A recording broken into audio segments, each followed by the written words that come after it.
my relationship with Apple started when I was in college. I filled out an application that I saw in a magazine that said become an Apple computer dealer.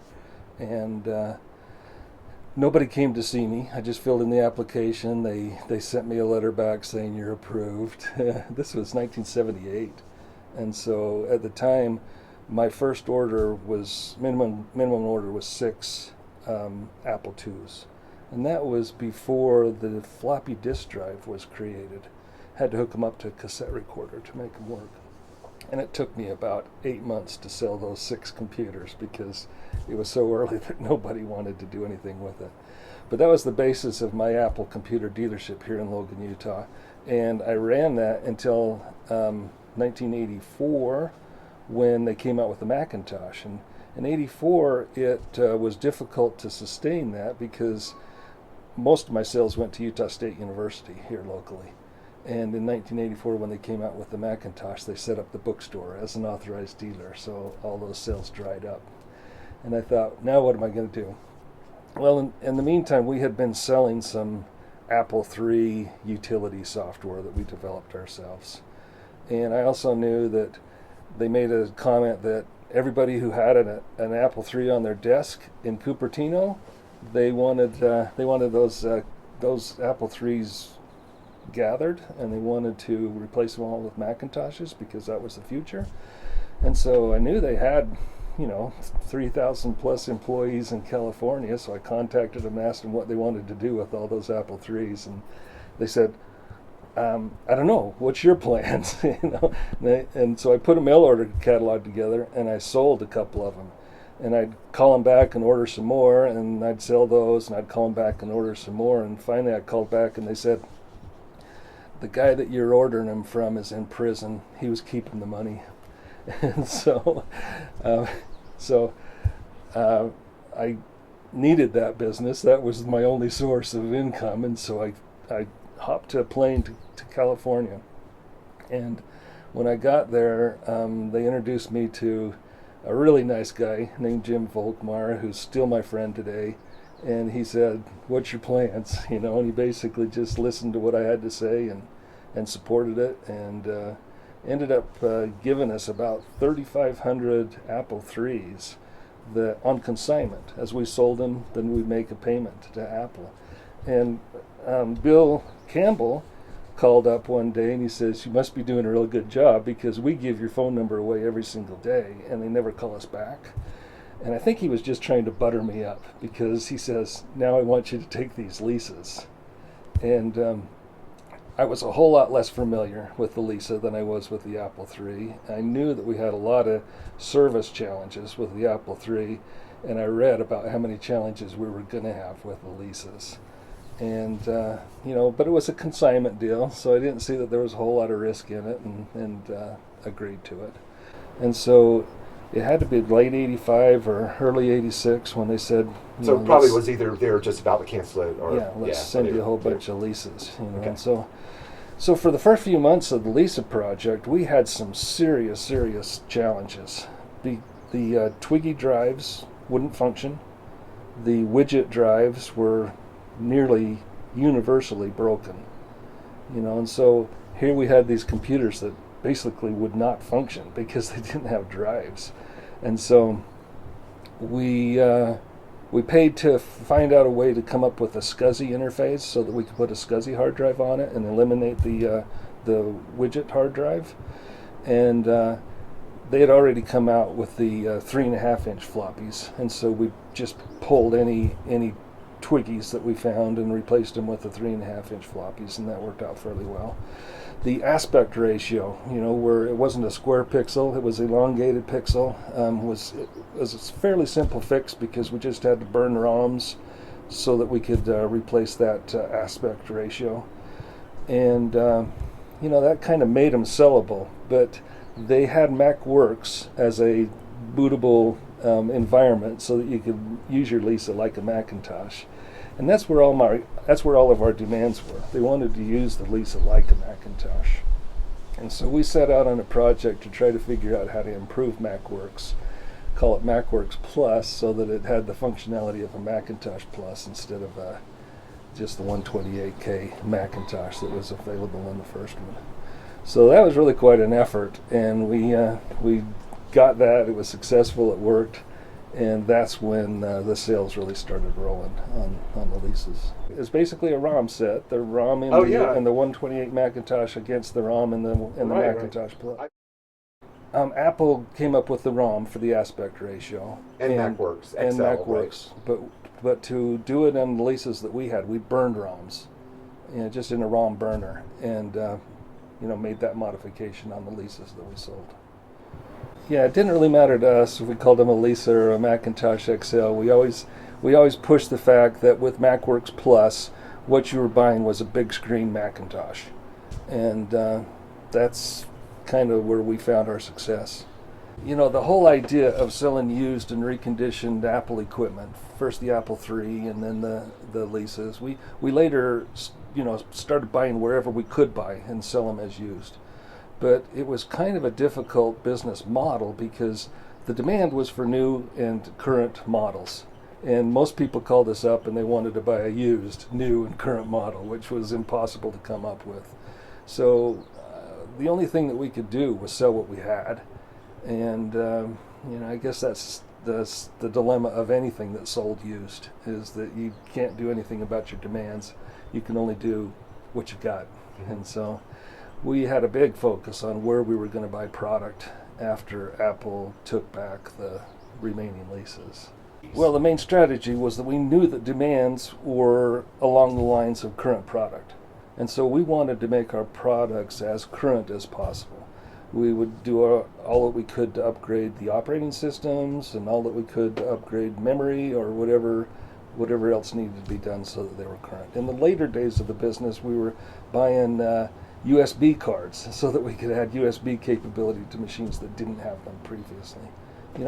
That kind of thing was the strategy. The business problem was that we got all of these leases kind of as a surprise.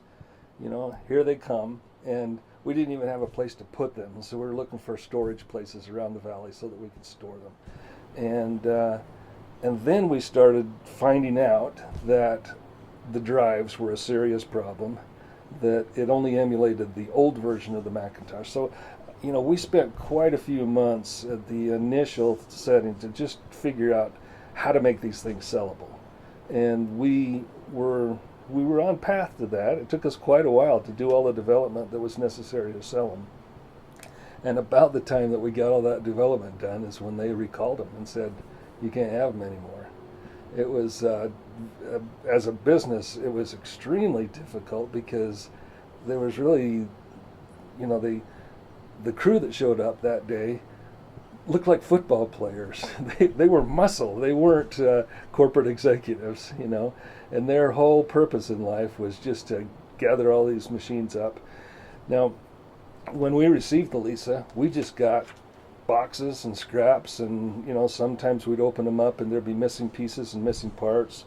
A whole bunch of keyboards and mice never came. Power cords were a huge problem because they didn't get shipped back, and so we had to go source a whole bunch of those kinds of things.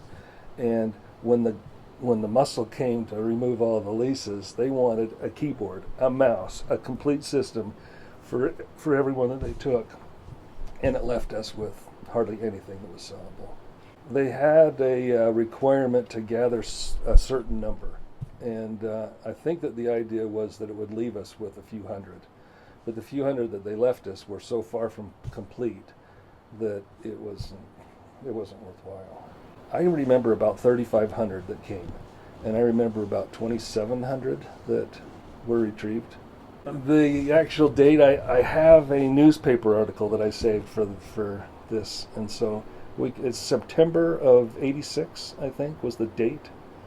September 20-something of 86. When you got them? No, when they took them to the landfill. Oh, when they took them to the landfill. Yeah, I've been in contact with the editor of the Logan newspaper who's giving me permission to use the pictures that they ran. Oh, good. So yes, that's kind of, I think you're right. Yeah, so when I bought mine in December of 89, so this was one of the ones left. Yeah. That didn't be. Yeah, I guess that's right. But yeah. Yeah, we had a few of them left over after that we tried to make a business out of. So you apparently sold about 800 of them. I guess, total. Yeah, I guess that's probably the way the math works, yeah. So we talked about some of the upgrades, so some of the ones that Apple did, and then you inherited, and then Sun directly created.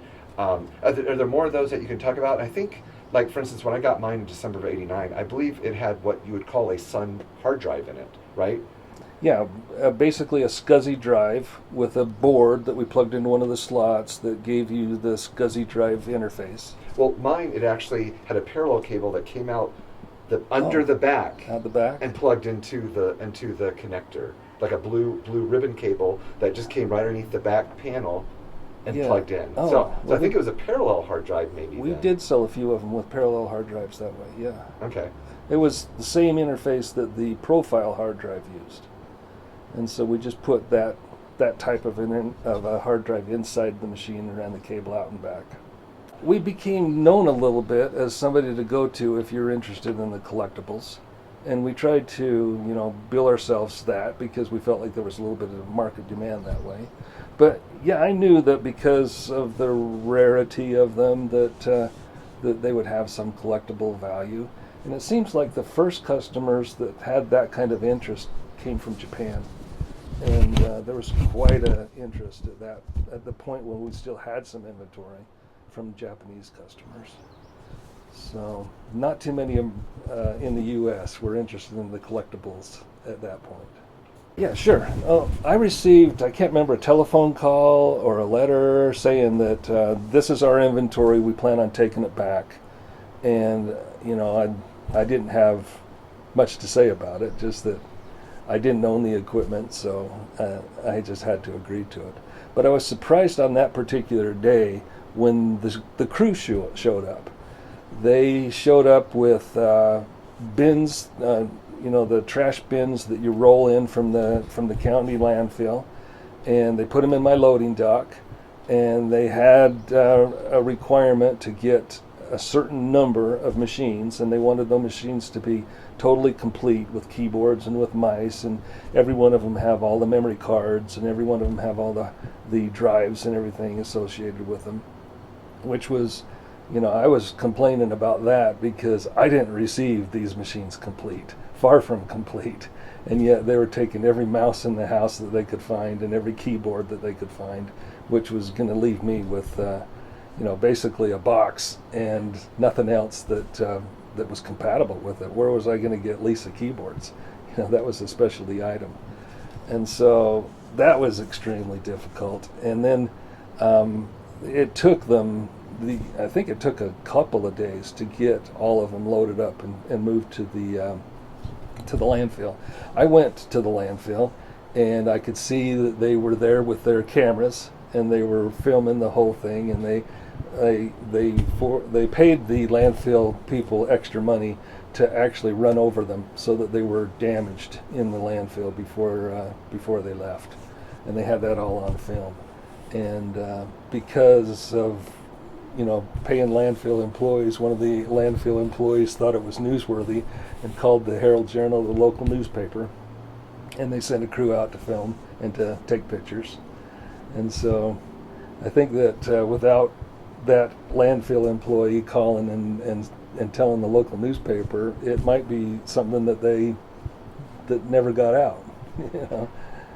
Did you happen to take any pictures that day at the landfill? No, I didn't. I mean, it was kind of before digital cameras, Yeah, so you didn't break out your smartphone? I didn't have a smartphone to take any pictures, and it was kind of an embarrassing day for me. Not something that I really wanted to celebrate or remember or anything like that. I was pretty upset that day. I can remember sneaking onto the truck to recapture some mice and memory boards. They came with their instructions of they needed so many complete machines, and that was not negotiable at that point. It was firm on paper. The muscle had arrived, and that was the way it was.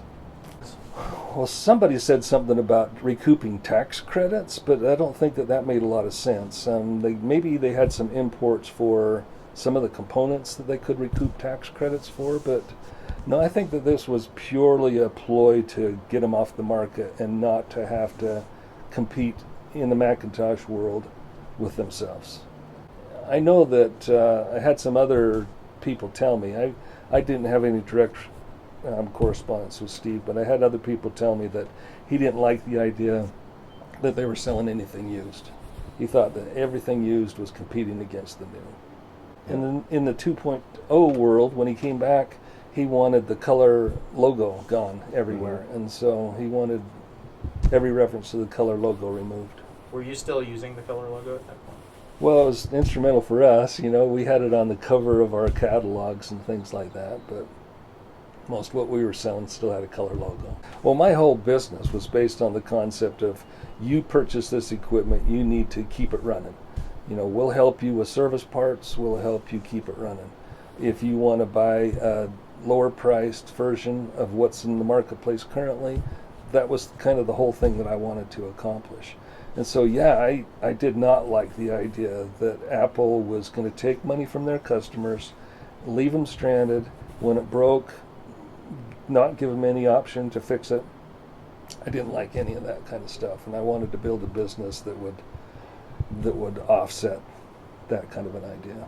Yeah, there's people that were productive with it. Mm-hmm. One of my favorite stories is that when I first got leases, I was approached by Stephen R. Covey, the author of 7 Habits of Highly Successful People.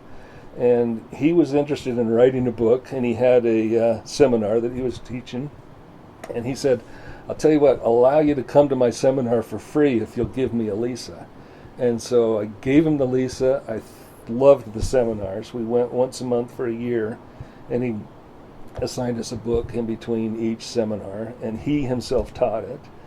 But anyway, the 7 Habits of Highly Successful People was written on a Lisa at that time period. And so, well, certainly, that it was the first machine to have the graphical user interface. It was, revolutionary in its time for what it could do.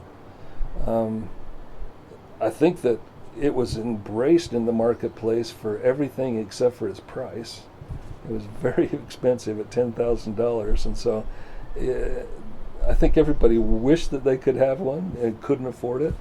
And when the Macintosh came out, it just emphasized that here's one that does similar things, but it's affordable. So I don't think that the Lisa itself was a bad thing. It was probably a really good thing. It's just that its price tag was just a little bit beyond most people's reach. Here we are in the modern day, and of course, this computer's over here running, the modern version of Next Step. So, but it's all just the evolution of that same platform started by the Apple Lisa, right? You're absolutely right. And what people forget is that the first Macintosh was 128K, not megs, but 128K of memory. It did not have any provision for hard drives. You couldn't even hook a hard drive to it. And the 400K floppy, single-sided, you could not do much with the $2,500 Macintosh when it rolled off the line. Well, I still have a storage unit, and there's lots of different parts and stuff in there. I ran across some really interesting collection pieces, but at the end of my business I needed the money, so I sold a bunch of them. But one of my collection pieces was the faceplate with 2 Twiggy drive slots of Steve Jobs' computer that he had on his desk. And they said that he didn't use it very much because he was off on this other project. But and then there was a number of prototypes that I ran across, that you could see that they were Apple computer products, but they were wire wrapped, and they were things that purely came from development. A new version of the Apple II that was prototyped and rung up. I ended up selling that. And so, I was really interested in some of the nostalgia kind of things, And because my relationship with Apple goes back so far, to the Apple II, even before the Apple II Plus was out. So I feel like I'm pretty well acquainted with nearly everything they made except for the Apple I. Never seen one. Well, maybe we ought to visit my storage unit. I've got cases of brand new Mac Plus mice that will be compatible with the Lisa. Yeah. Even those are worth, Yeah, even especially those are brand as new or cheap whatever, as you'd think. $60, $100 Yeah. maybe. I mean, yeah, you're. I got cases of them. Well, I'll be getting back to you. Yeah. If you want, I wouldn't mind if you one. want to start at the least. business back up. Yeah, Well- maybe we can have an arrangement where you send them to me and I'll sell them and then pay you as I go.